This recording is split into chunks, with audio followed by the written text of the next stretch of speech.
Une vingtaine de frappes américaines et plus de 80 morts déjà sur la mer des Caraïbes et dans l'océan Pacifique contre des navires soupçonnés de convoyer de la drogue. Pour lutter contre la drogue, officiellement, l'administration de Donald Trump avance sous diverses formes la menace d'une guerre contre le Venezuela et réclame la chute du gouvernement Maduro. Alors une guerre est-elle possible? Pour quelles raisons? Quels sont les motifs réels de l'administration Trump?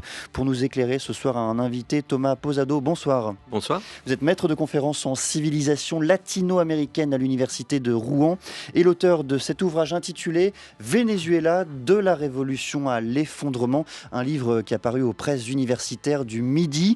À mes côtés, Julien Bisson. Bonsoir Julien. Bonsoir Quentin. Plaisir de vous retrouver. Vous êtes directeur des rédactions de l'hebdomadaire Le 1. Merci à vous deux d'être présents ce soir dans Question du soir.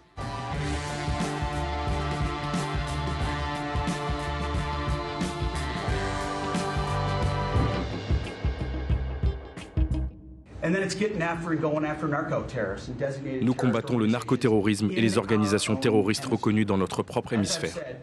Je l'ai dit et je le répète, nous ne faisons que commencer nos frappes contre des narconavires et à envoyer les narcoterroristes au fond de la mer car ils ont empoisonné le peuple américain.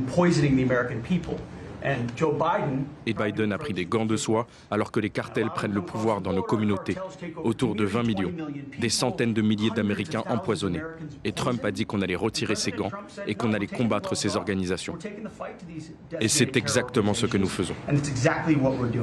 La voix du secrétaire américain à la guerre. Et pour commencer, Thomas Posado, est-ce que l'imminence d'une guerre entre les États-Unis et le Venezuela vous paraît aujourd'hui crédible? Si oui, sous quelle forme? Une intervention terrestre avec des troupes au sol, cela me semble pas crédible. Le Venezuela, c'est un pays qui représente à peu près 2 fois la superficie de la France, avec un budget militaire qui est évalué entre la 50e et la 60e place au monde. Les troupes déployées par les États-Unis, même si c'est un déploiement massif, c'est 15 navires de guerre, c'est 15 000 hommes, on estime qu'il en faudrait au moins 100 000 pour faire une intervention de ce type. Ça, c'est la situation aujourd'hui. Oui. Par contre, une intervention aérienne, voire même une intervention terrestre localisée autour d'une raffinerie pétrolière, cela est tout à fait envisageable, vu les menaces récurrentes, vu les ultimatums que met en place Donald Trump depuis maintenant plusieurs semaines. C'est difficile à exclure. On a vu ce qu'ils ont pu faire en Iran en juin dernier. Ce scénario pourrait avoir lieu ces prochains jours, ces prochaines semaines. La date est à la décision de Donald Trump, mais ce scénario, oui, est envisageable à court terme. Alors on va tenter de comprendre le pourquoi, les motifs de cette intervention avec vous, Julien Bisson. Oui, on vient d'entendre le secrétaire d'État américain à la guerre qui parle d'éteindre le narcotrafic qui va vers les États-Unis. Est-ce que c'est véritablement la raison de ce déploiement militaire et de ces attaques, ou est-ce que c'est un prétexte pour autre chose? Non, c'est pas la raison pour ces attaques. Le Venezuela n'est pas un pays producteur de drogue et la raison évoquée par l'administration états-unienne, à savoir sauver des vies des États-Uniens qui meurent du trafic de drogue, elle est assez fallacieuse parce que la principale drogue dont meurent les Américains, c'est le fentanyl, et le fentanyl arrive de Chine au Mexique puis va vers les États-Unis. Donc pas du tout. Aucun rapport avec le Venezuela? Aucun. Là où le Venezuela a un rôle, c'est pour la cocaïne, mais un rôle mineur. Le Venezuela n'est pas un pays producteur, c'est un pays de transit et un pays de transit secondaire. Selon les informations spécialisées, on pense qu'il y a 8% de la cocaïne colombienne qui passe par le Venezuela. La route pacifique, la route terrestre concentre beaucoup plus de trafic de drogue. Et enfin, le trafic de drogue, tous les États luttent contre, mais par des collaborations interétatiques, en arraisonnant les navires, en arrêtant les narcotrafiquants, en détenant les marchandises, pas du tout avec des bombardements aveugles. Ajouter à cela l'amnistie de Juan Orlando Hernández, donc ancien président du Honduras, qui a acheminé 400 tonnes de cocaïne et qui a été amnistié par Donald Trump il y a 10 jours, rendent ce prétexte très, très, très, très peu crédible et très peu légitime. On a du mal à lire l'argumentation de Donald Trump. Alors on a envie de vous poser la question, Thomas Posado. Alors pourquoi viser ces bateaux qui sont supposément censés faire du narcotrafic? Est-ce que c'est simplement un déploiement de force pour effrayé le régime de Caracas? Et on le Oui. rappelle, 84 morts à l'heure actuelle. Oui, la Maison Blanche a publié vendredi une doctrine de sécurité nationale où ils énoncent clairement, ce qui me semble le vrai motif de ce déploiement militaire, c'est à savoir le corollaire Trump à la doctrine Monroe. Ça rappelle le corollaire Roosevelt à la doctrine Monroe au début du XXe siècle, qui était ce moment où les États-Unis étaient une puissance ascendante, nouvellement première puissance industrielle du monde, et commençaient à se déployer à Cuba, au Panama, de manière agressive, principalement dans la mer des Caraïbes. Et on sait que Donald Trump admire cette époque. On n'est pas dans le même contexte. Aujourd'hui, les États-Unis ne sont plus une puissance ascendante, sont une puissance déclinante, doublée par la Chine dans la plupart des relations commerciales en Amérique du Sud en particulier. Mais sa volonté, son désir, c'est de restaurer la primauté des États-Unis dans ce cadre. Je me permets justement de citer Donald Trump sur ce sujet de la doctrine Monroe. Il a dit: aujourd'hui, mon administration réaffirme fièrement cette promesse dans le cadre d'un nouveau corollaire Trump, il parle de lui-même, à la doctrine Monroe. C'est le peuple américain et non les nations étrangères ou les institutions mondialistes qui contrôlera toujours son propre destin dans notre hémisphère. Elle est assez troublante slash fascinante, cette notion d'hémisphère dans la bouche d'un président américain. Alors, d'une manière générale, aux États-Unis, il y a une projection toute l'histoire de la doctrine Monroe, c'est celle-là, de considérer qu'il y a un hémisphère occidental. Le ministre lié à l'Amérique latine, c'est le secrétaire d'État à l'hémisphère occidental. Donc, dire notre hémisphère, évidemment, il y a cette dimension très nationaliste de Donald Trump, mais il y a une lecture qui est traditionnelle de la part des États-Unis de se projeter vers l'Amérique latine. Se projeter, ça peut être de différentes manières. Donald Trump a choisi la manière la plus agressive et la plus interventionniste. Julien Bisson. Alors pourquoi le Venezuela, de tous les pays d'Amérique latine, pourquoi le Venezuela est aujourd'hui la cible des attaques et des discours de Trump? Il y a plusieurs raisons, évidemment. Déjà, c'est un ennemi idéologique. Le Venezuela a professé, surtout au temps de la présidence d'Hugo Chavez, un horizon socialiste. Aujourd'hui, il me semble qu'il s'en est largement éloigné. L'économie en période de Nicolas Maduro, ça s'est largement dollarisé. Donc on est assez loin des horizons socialistes de Chavez. Mais lié à cela, il y a des contradictions au sein de l'administration Trump, à savoir Marco Rubio, qui lui est le partisan d'une politique interventionniste, en particulier envers Cuba, le Venezuela. C'est le propre de sa carrière politique. C'est un émigré cubain dont la base électorale est en Floride, avec des électeurs latinos antisocialistes qui sont assez peu clients de la politique xénophobe de déportation massive professée par l'administration états-unienne. Par contre, qui est pour cette stratégie. Marco Rubio qui pousse aujourd'hui dans cette direction. Sur ce sujet, oui. Pendant la première partie du second mandat, de janvier à juillet, la personne qui avait la main sur le dossier vénézuélien, c'était Richard Grenell, donc qui était envoyé par Donald Trump pour négocier avec Nicolas Maduro et qui avait négocié le maintien de l'autorisation pour Chevron d'exporter du pétrole vénézuélien aux États-Unis contre l'acceptation des déportations de Vénézuéliens qui résidaient aux États-Unis au Venezuela. Cet accord, il tient toujours. On est au milieu de menaces militaires, mais il y a toujours ces échanges entre les États-Unis et le Venezuela. Par contre, cette stratégie de changement de régime, c'est clairement le bébé de Marco Rubio et ce qui pourrait devenir un moteur de sa carrière politique si cette stratégie est un succès. Et le pétrole dans tout ça, vous en avez parlé, Thomas Posado. Quel rôle joue-t-il là aussi dans l'attrait, l'attention que Donald Trump porte au Venezuela? Il joue évidemment un rôle majeur. L'essentiel des exportations du Venezuela, c'est le pétrole. Il ne faut pas exagérer cette ampleur. Les États-Unis n'ont pas besoin Ils n'ont pas de pétrole aujourd'hui, les États-Unis. Pas du tout. Et ils ont du pétrole du Canada, du Mexique. Donc, ils n'ont pas besoin du pétrole vénézuélien. Par contre, le Venezuela représente les premières réserves mondiales de pétrole. Et en cela, c'est un atout majeur, notamment pour jouer sur le marché pétrolier, jouer sur le prix du baril. C'est un partenaire qui est géographiquement très proche. Importer du pétrole d'Arabie Saoudite, c'est loin. Importer du pétrole du Venezuela, c'est extrêmement près. C'est un pétrole qui est lourd, qui a besoin d'être raffiné. C'est une des difficultés qu'a le gouvernement vénézuélien actuellement. C'est-à-dire que beaucoup de ces raffineries étaient traditionnellement aux États-Unis. Donc, ça crée des fois des pénuries d'essence dans le pays qui a les premières réserves de pétrole au monde. Mais évidemment, le contrôle du pétrole vénézuélien est extrêmement important. Et la principale dirigeante de l'opposition parlait de transformer le Venezuela en hub énergétique pour les Amériques. Donc, clairement, un changement de régime à Caracas serait une bonne nouvelle pour Washington. Julien Bisson. Le président vénézuélien Nicolás Maduro, on en a parlé, a dénoncé lundi 1er décembre 22 semaines de terrorisme psychologique. Est-ce qu'il peut résister à cette campagne menée par l'administration Trump? Pour l'instant, il résiste, du moins. Pour étudier le Venezuela depuis plusieurs années, j'ai entendu parler du départ de Nicolás Maduro à de nombreuses reprises. Je ne l'ai jamais vu pour l'heure. On a vu, je prenais l'exemple de l'Iran au mois de juin, il y a eu une campagne militaire assez redoutable de la part des États-Unis, des bombardements, des morts, des centaines de morts, mais le régime iranien a tenu. En 2019, il y a déjà eu ces pressions militaires, il y avait eu l'autoproclamation de Juan Guaidó comme président alternatif, il y avait eu des dissidences dans l'armée, quelques centaines, c'est pas de nature à renverser le régime de Nicolás Maduro. Aujourd'hui, on ne voit pas, on n'entend pas parler de dissidences militaires, donc pour l'instant, visiblement, le régime serre les rangs et semble se maintenir malgré une pression psychologique qui est tout à fait redoutable.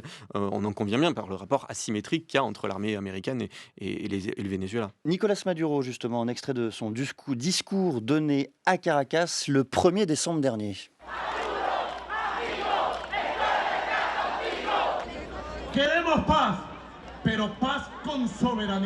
Nous voulons la paix, mais la paix avec souveraineté, la paix avec l'égalité, la paix avec la liberté. Nous ne voulons pas la paix des esclaves, ni nous voulons la paix des colonies. Colonies, jamais. Esclaves, jamais. Liberté, république, paix avec dignité. Vous nous dites, Thomas Posado, pour le moment, pour l'instant, Maduro résiste et dans le même temps, des rumeurs ont circulé dans la presse, rumeurs selon lesquelles il aurait demandé au président américain sa protection contre l'amnistie de ses péchés et de ses forfaits. Que sait-on justement de cet échange qui aurait eu lieu entre Donald Trump et Maduro ? Toutes les informations sont évidemment à mettre au conditionnel, puisqu'on sait qu'en période de tension militaire, la vérité est sans doute la première victime. On sait que oui, Nicolás Maduro aurait proposé cela en maintenant la continuité de son régime, c'est-à-dire que dans cette hypothèse, ce serait Delcy Rodríguez, donc sa vice-présidente, qui serait la nouvelle chef de l'État. Une hypothèse qui serait un changement dans la continuité, une hypothèse qui a été rejetée par Donald Trump. On sait aussi que, selon le New York Times, il aurait proposer aussi des conditions préférentielles aux entreprises états-uniennes, quitte à desserrer les liens avec la Russie et la Chine dans ces conditions. Pour l'instant, ces négociations n'ont pas eu lieu et se déroulent essentiellement via la presse. À prendre avec des pincettes, donc Julien Bisson. Autre information peut-être à prendre avec des pincettes, l'administration américaine accuse Nicolás Maduro d'être à la tête d'un cartel, le cartel de Los Soles, qui a été inscrit sur la liste des organisations terroristes. Ce serait une structure criminelle fonctionnant au sein de l'armée et de l'administration vénézuélienne. Quel crédit est-ce qu'on peut porter à cette accusation ? Un crédit faible. Cette expression de cartel des soleils, elle est ancienne. On en a entendu parler au Venezuela pour la première fois en 1993 pour souligner des pratiques délictuelles des militaires, des policiers, des fonctionnaires vénézuéliens, y compris dans le trafic de drogue. Sachant que le principal producteur de cocaïne, c'est la Colombie voisine et que la frontière est extrêmement poreuse. Évidemment qu'il y a du trafic de drogue et évidemment qu'il y a des fonctionnaires qui peuvent participer à cela.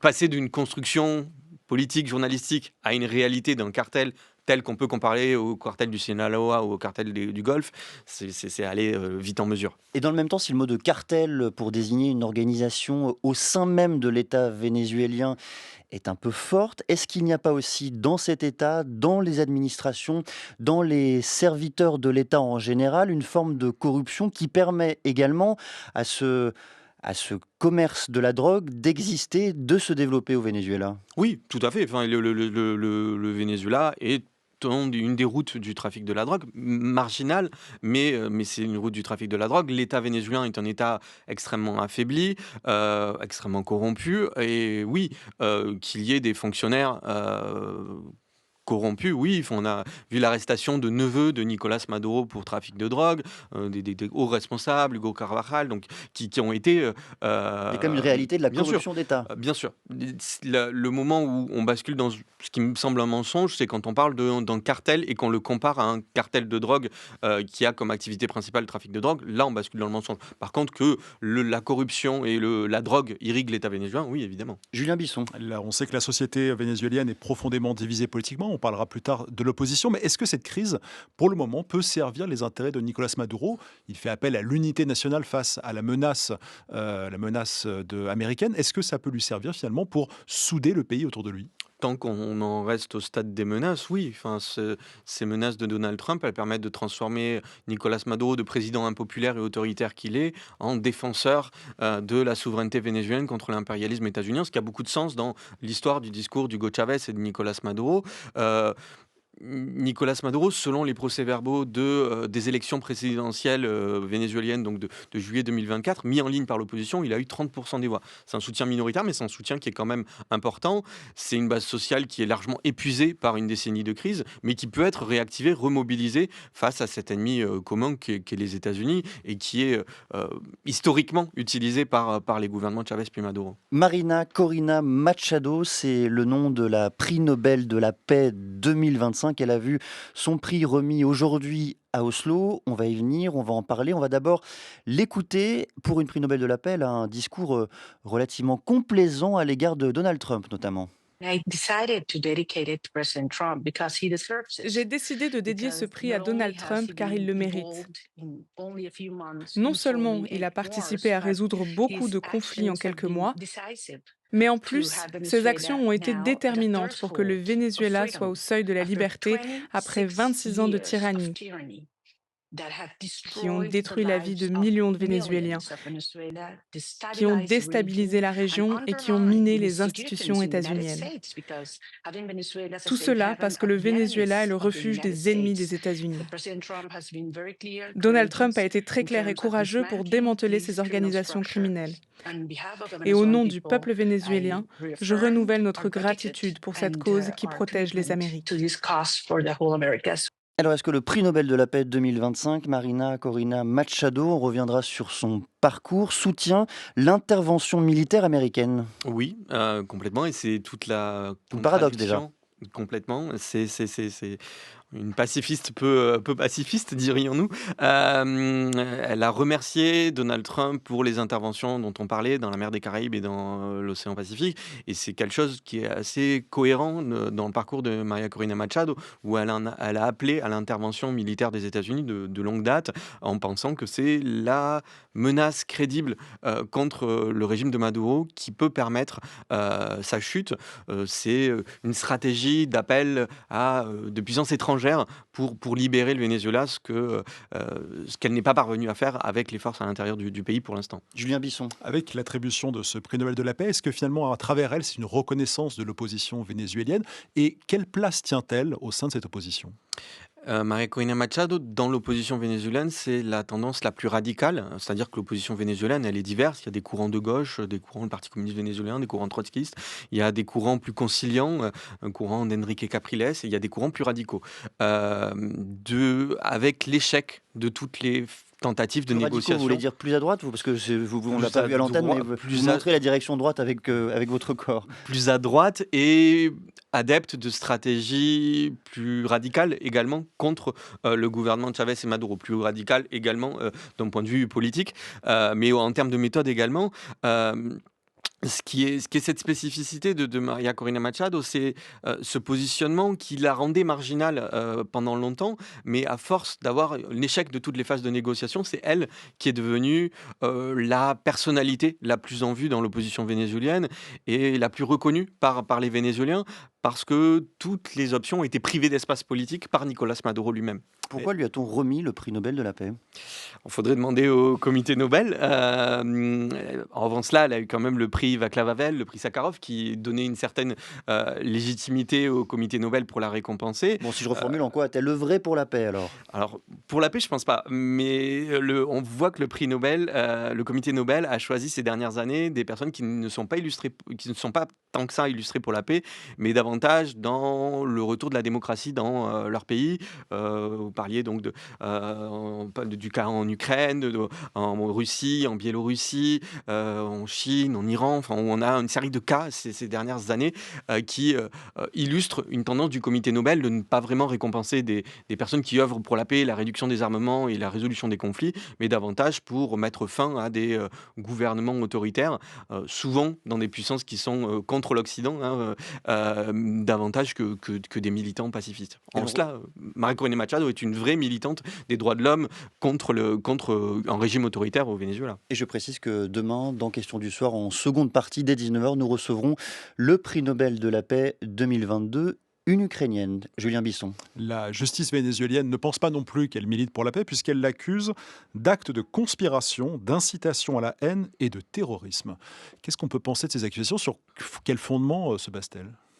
Alors évidemment, on parle de la justice d'un régime autoritaire qui instrumentalise ces accusations, qui criminalise des positions politiques. Évidemment, María Corina Machado a un combat politique de déstabilisation du gouvernement de Nicolás Maduro. L'utiliser avec ces termes, enfin, on parlait des propos de Peter Hegseth et de Donald Trump qui utilisent le mot terroriste un peu à tort et à travers pour tous leurs opposants, pour essayer de les disqualifier et faciliter des recours à la guerre. Bon, on voit un petit peu une tendance similaire de la part de Nicolás Maduro et de ses partisans d'utiliser le mot de terrorisme pour disqualifier quelqu'un qui effectivement mène des actions pour essayer de le renverser. Mais appeler à du terrorisme, enfin, pour l'instant, c'est exagéré. Après, enfin, si on considère que effectivement les bombardements dans la mer des Caraïbes sont des actions de terreur, on peut le relier. Mais disons que beaucoup de personnes ont été accusées de terrorisme au Venezuela, y compris des personnes qui n'avaient pas mené d'action de terreur, qui avaient juste protesté pacifiquement contre les mesures autoritaires que peut commettre le gouvernement Maduro. On l'a dit, hein, Marina Corina Machado a reçu aujourd'hui son prix Nobel dans le cadre d'une cérémonie qui s'est déployée à Oslo. Longtemps, il y a eu un mystère durant plusieurs semaines. Ira pas. Est-ce qu'elle se rendra effectivement à cette cérémonie? Alors pourquoi tant de mystère et pourquoi aujourd'hui est-elle considérée par le Venezuela comme une fugitive? Comment est-ce que vous analysez cette séquence un peu étrange vue de France? Le gouvernement vénézuélien essaye d'empêcher à tout prix ce coup de communication contre lui et où en même temps le fait que les opposants un à un quittent le Venezuela, c'est une bonne nouvelle, hein. Ça permet d'éviter d'avoir des personnes qui fomentent la division à l'intérieur du pays. D'après le Wall Street Journal, elle se serait enfuie par bateau vers l'île de Curaçao et elle serait en avion, donc elle devrait arriver dans les prochaines heures à Oslo recevoir son prix. Mais évidemment, sa sortie était un enjeu politique pour le gouvernement vénézuélien et son retour, le gouvernement vénézuélien, on imagine qu'il va l'éviter à tout prix parce que ce serait quelqu'un qui puisse fomenter une opposition à l'intérieur du pays. Et María Corina Machado est beaucoup plus utile pour Nicolás Maduro à l'extérieur du Venezuela qu'à l'intérieur. C'était une des rares opposantes qui était toujours à l'intérieur du pays et qui pouvait mobiliser la population, haranguer la population contre le gouvernement de Nicolás Maduro. Nicolás Maduro préfère que tout ça se fasse à l'extérieur. Julien Bisson. Vous disiez tout à l'heure que María Corina Machado était favorable aux opérations menées par l'administration de Trump. Est-ce que c'est le cas de toute l'opposition vénézuélienne? Est-ce que toute l'opposition pourrait voir d'un regard plutôt positif une intervention, y compris une intervention militaire dans le pays? Non, il y a eu dans le sens des déclarations d'Enrique Capriles, du journal El Nacional, qui est un des principaux journaux d'opposition, qui ont peur, craignent une intervention militaire, accusent le gouvernement de Nicolás Maduro d'un certain nombre de méfaits, de fait que le salaire minimum est autour de $1 par mois, de la responsabilité de cette crise, mais considérer qu'une intervention militaire avec tous les risques qu'elle pourrait engendrer est une solution. Une large partie de la population vénézuélienne et une partie de l'opposition n'est pas d'accord avec ce point de vue. C'est un point de vue spécifique de María Corina Machado. On a parlé d'à peu près tout le monde dans cette affaire, sauf peut-être du peuple vénézuélien lui-même. À quel point soutient-il ou non encore Nicolás Maduro? Le soutien à Nicolás Maduro est minoritaire. Les élections présidentielles de juillet 2024 attestaient, selon les procès-verbaux détaillés mis en ligne par l'opposition, d'un soutien de l'ordre de 30%. C'est un soutien substantiel, mais très nettement minoritaire. Une défaite qui n'a été conjurée que par ses liens avec le système judiciaire, électoral, militaire. C'est une base sociale qui existe. C'est une population dont la vie majoritaire, c'est un ras-le-bol de cette crise, de difficultés économiques, d'une décennie à avoir des difficultés de s'approvisionner en électricité, en eau, à avoir des salaires qui ne permettent pas de vivre, de vivre de maigres aumônes du gouvernement. Le peuple vénézuélien a envie que ça s'arrête. Est-ce qu'une intervention militaire serait pas pire que le mal actuel? C'est la question, et où je pense qu'effectivement le risque est extrêmement fort et ne rendrait pas service à long terme au peuple vénézuélien. Merci beaucoup Thomas Posado de votre clarté, notamment vous êtes maître de conférences en civilisation latino-américaine à l'université de Rouen et l'auteur de cet ouvrage qui a paru aux presses universitaires du Midi intitulé Venezuela, de la révolution à l'effondrement. Julien Bisson, je me tourne vers vous. Que trouve-t-on dans l'hebdomadaire Le 1 cette semaine? Eh bien, pour poursuivre les débats engagés dans la première partie de l'émission, on se demande l'IA